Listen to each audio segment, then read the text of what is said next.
नमस्कार दोस्तों, स्वागत है आप लोगों का एक अनदर इन्फॉर्मेटिव वीडियो में। और आज का वीडियो दोस्तों दिल्ली लक्ष्मी योजना को मैं पूरा एक्सपोज करने वाला हूं आज के वीडियो में कि किस तरह से दिल्ली सरकार और रेखा गुप्ता सरकार ने जो है प्लानिंग किया है, अपना मास्टर प्लान तैयार किया है।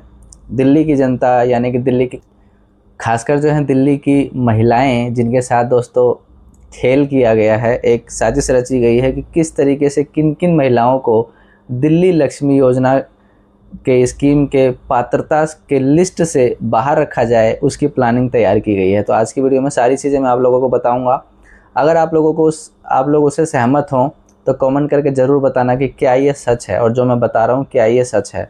ठीक है, तो फटाफट से स्टार्ट करते हैं बिना किसी देरी के। उससे पहले एक छोटी सी रिक्वेस्ट है, नीचे दिए हुए सब्सक्राइब बटन को दबाइए, सब्सक्राइब कर लीजिए चैनल को, साथ में इंस्टाग्राम हैंडल को फॉलो कर लेना और बेल आइकन ज़रूर दबा लेना ताकि नोटिफिकेशंस जो है मेरे वीडियोस के जो भी अपडेट करूँ मैं नई वीडियोस, वो आपके पास सबसे पहले पहुंच जाए। तो दोस्तों दिल्ली लक्ष्मी योजना अब नज़दीक है। उसकी लॉन्चिंग प्रक्रिया जो है, जो अपडेट आया था मैंने आप लोगों को बताया था कि 28 अगस्त रक्षाबंधन के अवसर पर इसकी शुरुआत की जा सकती है। उसके बाद आवेदन भी शुरू हो सकते हैं। लेकिन आज मैं दोस्तों पात्रता की जो कैटेगरी है उसको थोड़ा एक्सपोज और डिटेल में आप लोगों को एक्सप्लेन करने वाला हूं। तो समझने वाली बात है, अगर आप लोग वीडियो में अंत तक बने रहेंगे तो आप लोगों को भी समझ में आएगा कि डिटेल में जो आप हर वीडियोस पर कमेंट करते हैं, राशन कार्ड वाला हो चाहे इनकम सर्टिफिकेट वाला हो, तो ये वन वीडियो, एक ही सिंगल वीडियोस के अंदर सारी चीज़ें, आपके सारी कन्फ्यूज़न क्लियर हो जाएगा। तो वीडियो में कंप्लीट अंत तक बने रहिएगा। तो सबसे पहले दोस्तों मैं शुरुआत करूँगा पात्रता से। पात्रता में सबसे पहले उम्र की सीमा, जो पिछले साल 2025 में अपडेट आया था तो उस समय 18 से 60 वर्ष की महिलाओं को इस कैटेगरी के अंदर रखा गया था, जैसी अपडेट आ रही थी। फिर बाद में बढ़ा करके 21 से 60 कर दिया गया। अब दोस्तों देखो, सबसे पहले इसको समझो, 21 से 60 साल की महिलाएं। अब 21 साल इसलिए रखा गया है कि 21 साल से कम की, अब 18 प्लस की लड़कियां, महिलाएं मैच्योर हो जाती हैं, सब कुछ उसके पास डॉक्यूमेंट बन जाते हैं, दस्तावेज बन जाते हैं। लेकिन 21 क्यों रखा गया कि उसमें कोई छात्र को शामिल नहीं किया जाएगा। कोई भी स्टूडेंट है, लड़की पढ़ाई कर रही है, 21 से कम एज है जिसकी, तो वो तो कहीं ना कहीं पढ़ाई कर रही होगी। मान लो कि किसी ने 12th तक पढ़ाई कर ली, ठीक है, उन्होंने पढ़ाई छोड़ दी, तो 21 साल इसलिए रखा गया है कि उसमें कोई भी छात्र 21 से कम की लड़की शामिल ना हो पाए। ये तो सबसे पहले साजिश है। लेकिन जो 60 से कम की महिलाएं हैं, जिनमें विधवा शामिल हो सकते हैं, विकलांग शामिल हो सकते हैं, वो भी पेंशनधारी होंगे। तो वैसे भी पेंशनधारियों को तो शामिल नहीं किया गया। जिनको किसी भी तरीके का पेंशन मिलता है वो इस योजना से बाहर ही रहने वाले हैं। और वैसे ही 60 प्लस होते ही दोस्तों 60 साल से 70 साल तक अलग अमाउंट मिलता है राशि, और 70 प्लस वालों को अलग राशि मिलती है। पेंशन वाले वीडियोज़ में मैंने ऑलरेडी जो है आप लोगों को बताया हुआ है। तो ये तो उम्र सीमा हो गई। उम्र सीमा में किस तरह से किस महिलाओं को बाहर रखा गया है तो वो आप लोग समझ सकते हैं। अब आते हैं दोस्तों, अगला जो पात्रता रखा गया है, सबसे मोस्ट इम्पोर्टेंट, जिसको प्राथमिकता दी जाएगी, जो है राशन कार्ड धारक। इसमें सबसे बड़ा खेल किया गया है राशन कार्ड धारकों के साथ। अब देखो, जैसे सरकार बनी थी, आपको पता है केवाईसी की प्रक्रिया चालू हो गई थी। केवाईसी की प्रक्रिया के तहत कितने सारे राशन कार्ड रद्द किए गए, कितनों के नाम काटे गए, आप लोगों को अच्छे से पता है। उसमें कितनी सारी महिलाएं बाहर हो गई होंगी, कितनों के राशन कार्ड रद्द हो गए। अभी भी कई मेरे पास कमेंट आते हैं कि सर मेरा राशन कार्ड कैंसिल कर दिया गया है। तो अब आप बताओ कि ये पहले से मास्टर प्लान स्टार्ट हो गया था कि भाई राशन कार्ड रद्द करो। अब जो नए राशन कार्ड बन रहे हैं तो अब वो तो अभी अप्लाई हुए हैं, वो तो राशन कार्ड बनते बनते साल 2 साल हो जाएगा।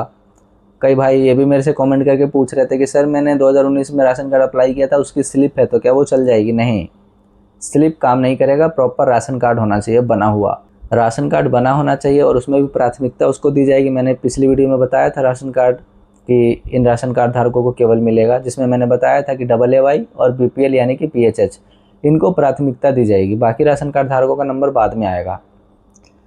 तो जो मैं बता रहा था राशन कार्ड वाला खेल, कितने राशन कार्ड कैंसिल हो चुके हैं, कितनों के नाम काटे जा चुके हैं, और अभी राशन कार्ड लोगों ने अप्लाई किए हैं जो नए हैं, अभी तक उनके बने नहीं हैं। तो जितने भी राशन कार्ड धारक वाला जो खेल है वो तो ऑलरेडी इतने सारे लिस्ट से बाहर हो गए, क्योंकि राशन कार्ड मैंडेटरी है दिल्ली लक्ष्मी योजना का पैसा लेने के लिए, और उसके साथ साथ आय प्रमाण पत्र, इनकम सर्टिफिकेट भी ज़रूरी है। तो किस तरह से ये खेल रचा गया आप लोग समझ सकते हो। ठीक है, अब आते हैं अगला जो 10 साल का जो एक रख दिया गया है कि 10 साल से आप अस्थायी निवासी हैं दिल्ली के। तो चलो मान लेते हैं भाई दिल्ली के अस्थायी निवासी कौन हो सकता है। दिल्ली का अस्थायी निवासी से मतलब आप समझो पहले डिटेल में, अस्थायी निवासी ज़रूरी नहीं है कि वो है कि भाई जो दिल्ली के ही हैं, शुरू से दिल्ली में रहते हैं, वही नहीं है। आप दिल्ली के बाहर के भी हैं, अगर आपका मकान है, आप पुराने काफ़ी समय से रह रहे हैं 10-15 सालों से, तो आप अस्थायी निवासी ही हैं, क्योंकि आपके सारे दस्तावेज जो हैं दिल्ली के एड्रेस का होगा, तो आप अस्थायी निवासी ही कहलाएंगे। ठीक है, तो 10 साल पुराना किस लिए रखा गया कि भाई 10 साल से अस्थायी निवासी, क्योंकि पीछे तो 5 साल आ रही थी खबर, आपको पता है, मैंने भी बताया था वीडियो में कि 5 साल पुराना, यानी कि 5 साल से कम दिल्ली में रह रहे हों, लेकिन अब कर दिया गया है 10 साल। तो 10 साल किस लिए, क्योंकि मेरे पास कमेंट भी आया था कई भाई का, देखो यहाँ पर मैं दिखा भी देता हूँ, इन जो है महाशय हैं, जो इनका कमेंट आया था कि सर मेरी बहू की शादी हुए अभी 8 साल हुए हैं, तो क्या हमें मिलेगा।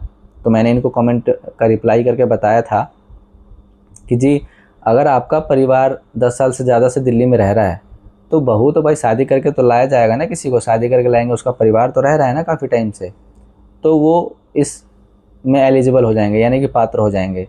लेकिन कई ऐसे जो हैं जिनके पूरा का पूरा परिवार ही अभी 5 साल हुआ है, 6 साल हुआ है दिल्ली में आए हुए, वो कैसे साबित करेगा कि मैं 10 साल से दिल्ली में रह रहा हूँ। या तो वो 10 साल पुराना कोई बैंक स्टेटमेंट का प्रूफ देगा, कोई गैस की पर्ची, कोई किसी भी तरह का यूटिलिटी बिल, या फिर डोमिसाइल जो प्रॉपर एसडीएम से बनता है, निवास प्रमाण पत्र 10 साल पुराना होना चाहिए, 10 साल पुराना रेंट एग्रीमेंट आपके पास होना चाहिए। उससे ये साबित होगा कि भाई 10 साल से आप दिल्ली में रह रहे हैं। ठीक है, तो ये एक तीसरी साजिश 10 साल वाला नियम डाल दिया इसके अंदर कि भाई 10 साल से आप दिल्ली के अस्थायी निवासी हो तो आप इसके लिए पात्र हो। अब बाकी देखिए, इसके बाद टैक्स वाला सिस्टम, टैक्स पेयर अगर कोई होगा तो वो नहीं कर सकता है। अब टैक्स पेयर में मान लो किसी का भी छोटा मोटा कोई फर्म है, छोटा मोटा बिजनेस है किसी भी तरीके का, मान लो कि भाई साल का इनकम है उनका, तो उसको भी बाहर रखा गया है। टैक्स पेयर आईटीआर से सारा रिकॉर्ड आ जाता है। अब ज़रूरी नहीं है कि महिला के नाम से आईटीआर होगा, महिला टैक्स पेयर होगी तभी उसका हस्बैंड भी टैक्स पेयर होगा तब भी उसको नहीं मिलेगा, क्योंकि आईटीआर जो है, अब जैसे कि जब वो इनकम सर्टिफिकेट पारिवारिक मांगते हैं तो इनकम तो पारिवारिक ही काउंट होगा ना। अब जैसे कोई भी बंदे का बिजनेस है तो पूरे परिवार का काउंट होगा कि भाई उसके हस्बैंड कमाता है तो उसकी भी कमाई तो हुई तो वो इससे बाहर हो गए, टैक्स पेयर होंगे, इनकम टैक्स भरते होंगे, आईटीआर भरते होंगे, इनकम टैक्स रिटर्न, तो फिर वो इस योजना से बाहर। या फिर उस तरह बाकी जो पेंशनधारी का तो मैंने बता ही दिया था, वो तो नॉर्मल पेंशनधारी जो विधवा विकलांग इन सब का। लेकिन जो पेंशनधारी सरकारी योजना वाला पेंशन होता है, कोई भी किसी भी तरीके का, जैसे सरकारी कोई नौकरी से रिटायर है तो उनके पत्नी को मिल रहा होगा तो उनको नहीं मिलेगा, तो ऑलरेडी उनके पास पैसा है तो कोई दिक्कत नहीं है। ठीक है, तो 3 चाल आप लोग समझ गए, उम्र सीमा में राशन कार्ड धारक वाला, और तीसरा 10 साल पुराना निवास प्रमाण पत्र वाला कि 10 साल से आप अस्थायी निवासी हैं। तो ये सारे खेल रचे गए हैं दोस्तों कि ज़्यादा से ज़्यादा महिलाओं को इस योजना से वंचित रखा जाए, बाहर रखा जाए, क्योंकि वो पात्र ही नहीं होंगे, वो साबित ही नहीं कर पाएंगे, ये सारी चीज़ें दे ही नहीं पाएंगे तो भाई अब कई मेरे पास कमेंट आते हैं, तो क्या बताऊँ मैं, राशन कार्ड है तो इनकम सर्टिफिकेट बनवाना ज़रूरी है। तो मैंने उनको बार बार बताया है कि भाई राशन कार्ड और इनकम सर्टिफिकेट दोनों मैंडेटरी है, दोनों तो चाहिए ही चाहिए। तो जिनका पुराना राशन कार्ड होगा उनको इनकम सर्टिफिकेट बनवाना पड़ेगा, जिन्होंने नया राशन कार्ड अप्लाई किया है तो भैया उनका तो राशन कार्ड ही नहीं है, तो वो कैसे एलिजिबल होंगे। तो आई होप आप लोगों को समझ में आ गई। आज की वीडियो थोड़ी लंबी हो गई है क्योंकि एक्सपोज करना था, पूरा एक्सप्लेन करना था डिटेल में आप लोगों को दिल्ली लक्ष्मी योजना को। तो आई होप आप लोगों को समझ में आ गया होगा। तो वीडियो को लाइक करें, शेयर करें, चैनल को सब्सक्राइब करें। फिर नेक्स्ट अपडेट लेकर के आता हूँ मैं आप लोगों के लिए जल्द से जल्द। जैसे अपडेट आएगा, रक्षाबंधन से पहले अपडेट जरूर आएंगे कई सारे, तो प्रॉपर मैं आपको बताऊंगा। फिर आवेदन की प्रक्रिया भी आएगी, किस तरह से आवेदन करने हैं, कैसे कैसे करना है। CSC वाले कर सकते हैं या कोई भी कर सकता है, साइबर कैफ़े वाला, या आप घर बैठे भी कर सकते हैं। ये सारी चीज़ें अपडेट आएंगी तो ज़रूर मेरे वीडियो से के माध्यम से आप लोगों तक पहुंचाने की कोशिश करूंगा पूरी मैं समय पर, कि जैसे अपडेट आए उसके नेक्स्ट डे आपको मेरे वीडियो के माध्यम से आप लोगों को पता चल जाए डिटेल में, आसान सरल भाषा में। तो चैनल को सब्सक्राइब कर लो। फिर मिलते हैं एक अनदर इन्फॉर्मेटिव वीडियो के साथ नेक्स्ट वीडियो में। तब तक के लिए गुड बाय, टेक केयर, जय हिंद, जय भारत, नमस्कार।